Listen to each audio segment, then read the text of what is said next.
मुंख्लं दि जाब्रां football trophy टुर्नामेन्टआ गाबोन जागोन समायना रमायना हाबाफारिजों ग्रेन्ड फाइनाल सेरेमनि। बे दाननिनो 15 अक्ट'बर खालारनिफ्राय जागायनानै अन्थाइबारि माया क्लाबनि बानजायनायाव खुंजानाय मुंख्लं दि जाब्रां फुटबल ट्रफी टुर्नामेन्टआ गाबोन जागोन ग्रेन्ड फाइनाल सेरेमनि।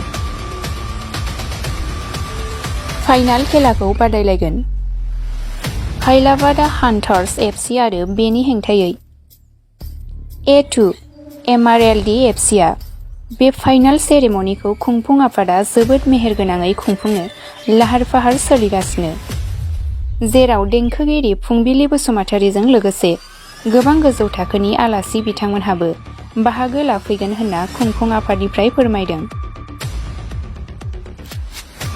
मख'नो गोनांदि चिरां जिल्लानि सिङाव थानाय अन्थाइबारि माया क्लाबजों बानजायजानाय बे मुंख्लं दि जाब्रां फुटबल ट्रफी टुर्नामेन्टआ 1 रिंगानिफ्राय मोसानाय मेथाइ खननाय हाबाफारिया जागायगोन। बेनिखायनो साफ्रोमबो फुटबल नायनो मोजां मोनग्राफोरखौ फैनानै मदद होफैनो खुंफुं आफादनिफ्राय मिथिहोहरदों। बे मिडियानि गेजेरजों दिनै मिडिया नायग्रा साफ्रोम रायजो राजाफोरनिसिमबो जोंनि अन्थाइबारि माया क्लाब एन्ड लाइब्रेरिनि जानानै बयनोबो गाहाम हामलायथिनाय आरो गोजोननाय बावहरनाय जाबाय। गोजोन्थों। लोगोसे दिनै बे ससियेल मिडियानि गेजेरजों जोङो बेखौनो फोसावनो सानदों, लोगोसे हांख्रायनो सानदों बयबो रायजो राजाफोरखौ। जोङो खोब रंजानाय मोनदों दिनैनि बे एजेन्डाखौ बा बिसयखौ जों फोसावनो मोननायनि थाखाय, जे जोंनि अन्थाइबारि माया क्लाब एन्ड लाइब्रेरिजों खुंजानाय जि मार्टियार्स दि जाब्रां जि फुटबल टुर्नामेन्ट, बेयो सेसन 3 बयबो मिथिदों रायजो राजाफ्रा। बियो थांनाय 15 अक्ट'बरनिफ्राय जागायजेनदोंमोन। दा दिनै बियो गाबोननि दिनाव 28 तारिख अक्ट'बरावहाय बे जोबथा, जायखौ जोङो फाइनाल ग्रेन्ड फिनाले प्रग्रामा मेहेरगोनाङै गाबोन जागोन। बेखायनो बे गाबोननि जि ग्रेन्ड फिनाले, बे फिनालेयावहाय मोननै देरहानानै गेलेनो रेडि जानानै थानाय मोननै हानजाया जाहैबाय, मोनसेया जाहैबाय हान्टार्स एफसि खाइलाबादा आरो मोनसेया जाहैबाय MRLD एफसि बड'लेण्ड। बे मोननैबो स्ट्रं हानजाया, मोननैबो बहुद स्ट्रं। बेखायनो मानसिफ्रा रायजोफ्रा खुब नायनो मोजां मोनगोन।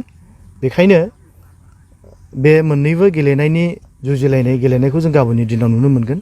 दा बेजों लोगोसेनो जों माखासे हाबाफारिफोर आरोबाव जों दोनदों।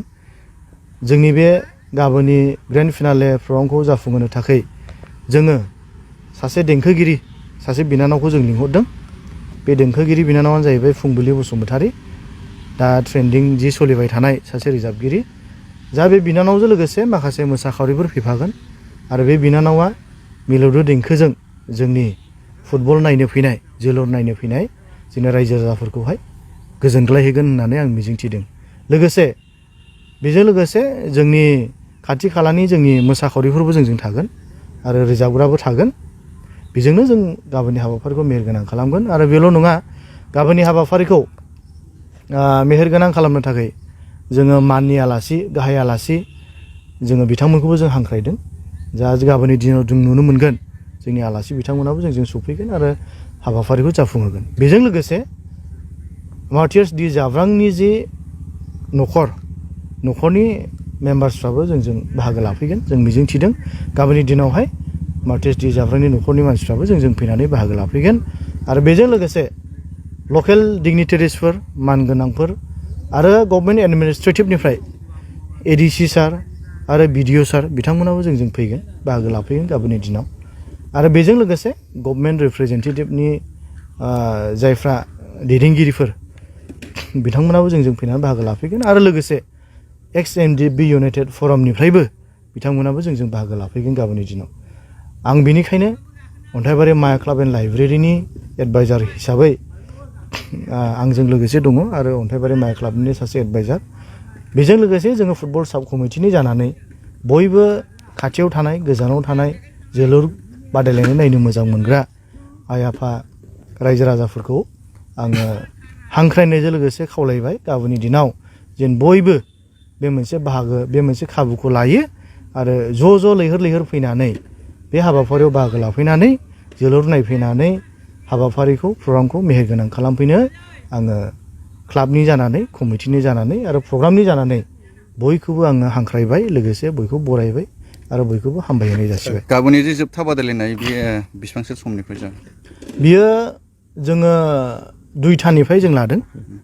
अपेनिं जों 2टानिफ्राय बेयाव माखासे कालचारेल हारिमु आयदाफोरबो थागोन बेनिखायनो जों 2टानिफ्राय लागोन।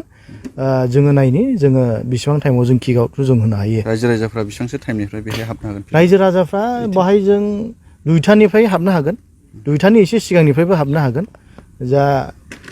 जायानो सिगां फैयो माने मोजां जायगाखौ मोनगोन।